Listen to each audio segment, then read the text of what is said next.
Part 3. You are going to hear a conversation between a moderator and two students. First, you have some time to look at questions 21 to 25.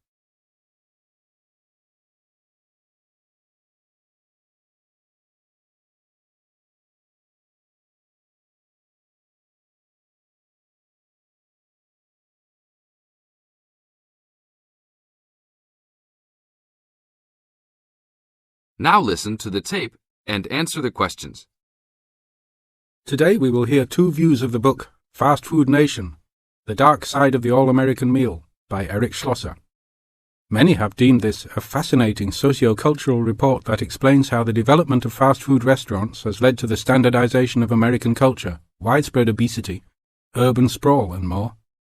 Well, I think that Schlosser's book promises a lot but delivers less than a highly hyped fast food meal. The book is not well written, and it lacks organization as it skips around in its telling of fast food horror stories.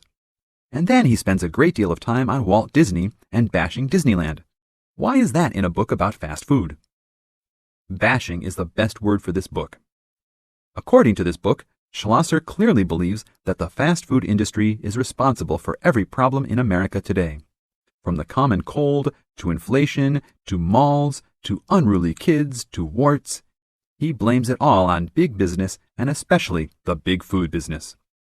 The book is written in a breathless, alarming motive that makes it sound like McDonald's and Disney are co-conspirators to take over the world and force every living child to eat greasy French fries. Give me a break. Schlosser is also very biased for the left, praising unions while ripping right-wing values and Republicans. Nixon seems to get special attention. Just having your picture made with him gets sinister prose and makes you a co-conspirator. Despite claims of research, there are numerous blatant assertions such as, parents in the 80s spent more money on their children because they felt guilty about not spending time with them. How does he know that? Is all consumer spending on kids really driven by guilt? The book is a farce. Save your money to buy a Big Mac and read something else. Only read this ridiculous book if you are an anti-Republican, anti-big business, there are evil forces everywhere subverting the world fan. Thank you, William.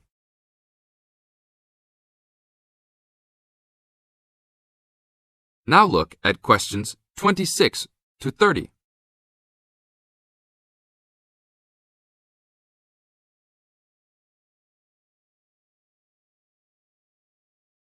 As the talk continues, answer questions 26 to 30.